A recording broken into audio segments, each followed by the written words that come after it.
Los artistas falleros, durante un año de trabajo, están creando con humildad los monumentos alrededor de los cuales toda la ciudad disfrutará de su fiesta. Una fiesta que refleja y recoge el constante fluir de la vida, del trabajo y esfuerzo como un acto de desprendimiento. Quemar lo viejo, que mientras se crea y se construye es siempre nuevo. Una fiesta que celebra la vida, que trata con humor los obstáculos y esos asuntos importantes que desde la solemnidad y la seriedad se harían inabarcables. Las cosas serias se tratan con humor y se queman lo mismo que se crean. Artistas que se desprenden de su obra y la entregan año tras año a las llamas, contribuyendo con su talento, con su espíritu de trabajo en equipo a la fiesta. Ellos son los constructores de este sueño anual.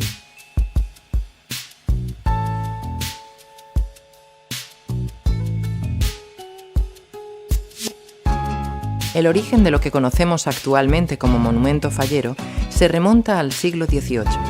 Esta antigua tradición consistía en la quema de restos de madera de los talleres de carpinteros y los muebles viejos de domicilios particulares en la víspera de la fiesta de San José, patrón del gremio de los carpinteros. A lo largo del siglo XIX, la forma primitiva se transformó con la introducción de muñecos de trapo rellenos de paja, con máscaras de cartón o cabezas de cera.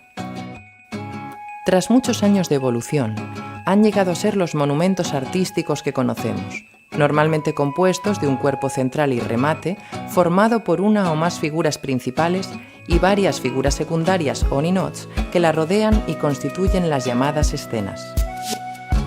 El uso del molde para el ninot de cartón, técnica que se inició entre 1920 y 1930, permitió levantar monumentos más altos y llega prácticamente hasta nuestros días, donde aún se realiza, especialmente para los muñecos más pequeños.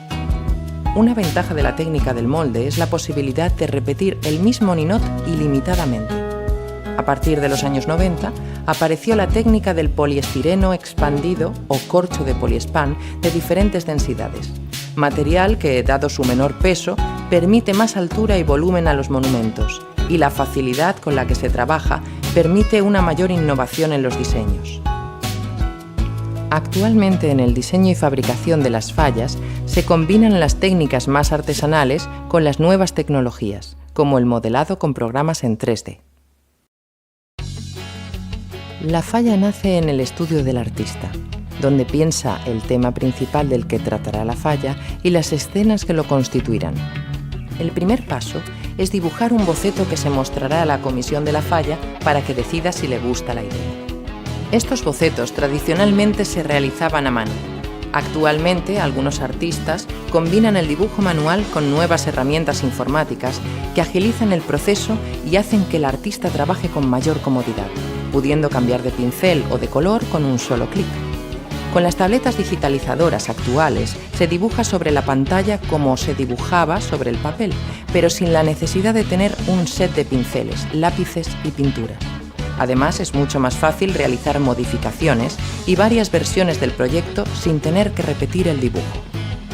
Estos diseños, una vez aprobados por la comisión de la falla, pasan a la fase de maquetado, que consiste en modelar una maqueta a pequeña escala que ayude a visualizar la falla en conjunto. Estas maquetas pueden ser físicas o virtuales en un entorno digital, ya que con la ayuda de los escáneres e impresoras 3D se pueden usar ambos formatos indistintamente. Como los artistas prefieren generalmente trabajar sobre un material físico antes que en un entorno virtual, es habitual moldear sobre plastilina o barro y después escanear y digitalizar la figura para perfeccionar la pieza en formato 3D, ya que de este modelo virtual se pueden sacar copias a distintas escalas o distintas versiones de forma automatizada, sin tener que realizar cada vez la figura a mano. Este proceso de digitalización se aplica principalmente para el modelado mecánico de los remates o piezas principales. Una vez tenemos el modelo acabado en formato digital, hay que convertirlo en la figura real de corcho. Y para ello, el primer paso es dividir el modelo virtual en secciones del grosor de los bloques de poliespán. Estas secciones se reordenan de modo que se aprovecha al máximo cada plancha, no solo con fines prácticos, sino por sostenibilidad ambiental. Estas secciones se enumeran para que después sea sencillo juntarlas en el orden correcto. Las secciones del modelo se traducen en órdenes para la fresadora. Esta máquina va desgastando con una broca giratoria las planchas de corcho para darles la forma adecuada. Las planchas se pegan entre sí, formando la figura completa como un puzzle.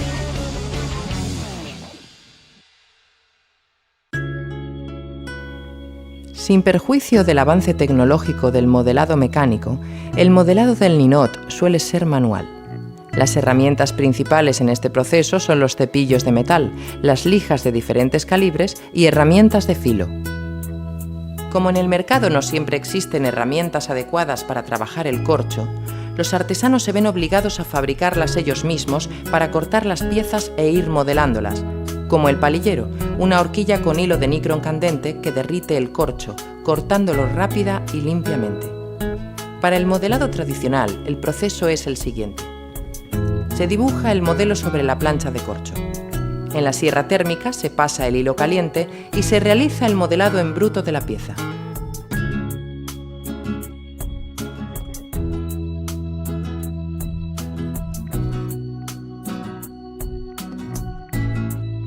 Como las cuchillas que se encuentran en el mercado suelen ser demasiado rígidas, los artistas transforman y modifican hojas de sierra mecánica que ofrecen mayor flexibilidad en el corte que otras herramientas. Con cuchillo y cúter se va perfeccionando la pieza y tallando los detalles. Según el tipo de ninot, se pueden utilizar corchos de diferentes densidades con el fin de conseguir más detalles. Una vez terminado el modelado, se lija para que la pieza quede lisa.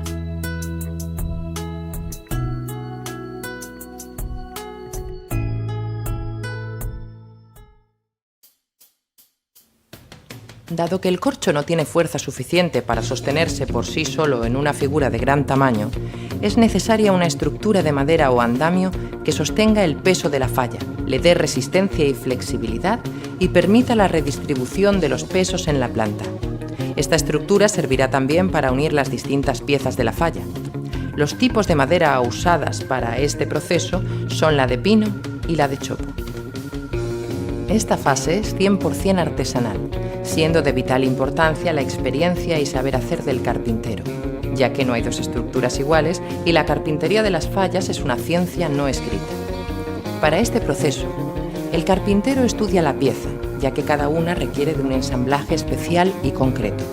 Tras esto, diseña la estructura en función de cómo se distribuirán el peso y los volúmenes de los monumentos. El siguiente paso es abrir la pieza y hacer espacio donde irán las estructuras de madera o también llamada alma. En los sitios que sea necesario se rellena con espuma para reforzar la pieza. Se deja hueco para hacer el sacabuchado, que es una caja de madera que recibe una viga o caballete de una medida ajustada, y el tiro, que es el enganche de cuerda para el alzado de la falla en la planta. Finalmente se cierra la pieza de nuevo con espuma y ganchos.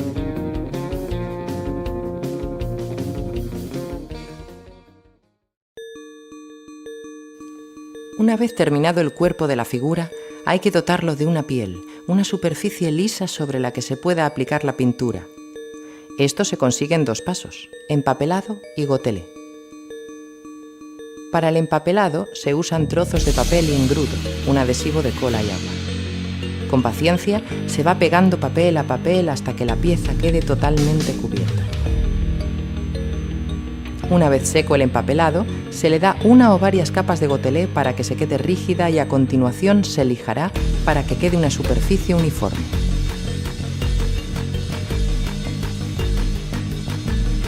Es entonces cuando se pasa al pintado de la pieza. Para que la pintura se fije bien, se prepara la superficie con un látex ligeramente tintado. Se da una primera capa con los colores base, usando aerógrafos o pistolas de pintura, que no solo agilizan el proceso de cubrir grandes superficies, sino que también minimiza la pintura usada.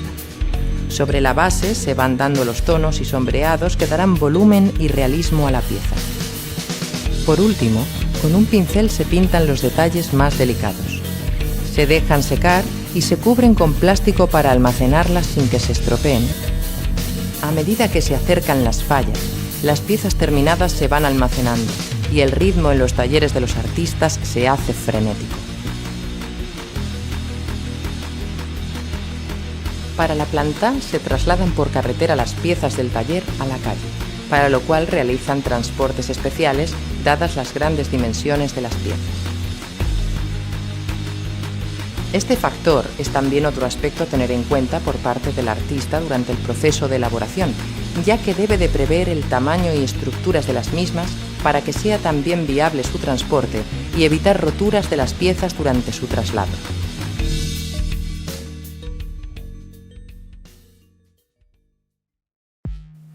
Una vez en la calle, comienza la planta y se descargan las piezas que se van ensamblando siguiendo las estructuras de madera que el carpintero diseñó en su momento.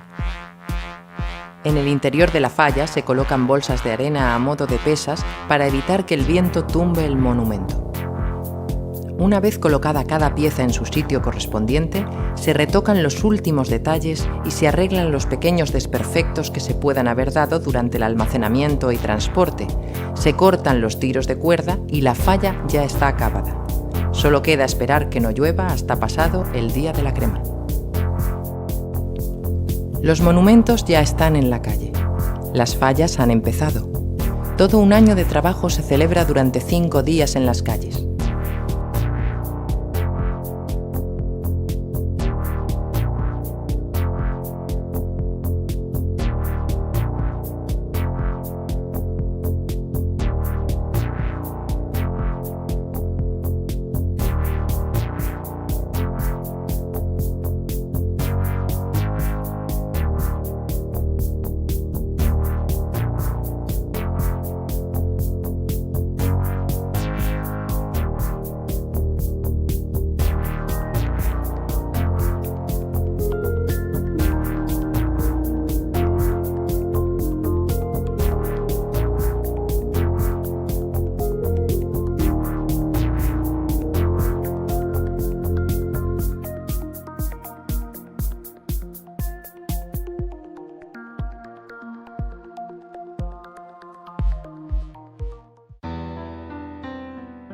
La crema culmina una vez más este ciclo para abrir el siguiente.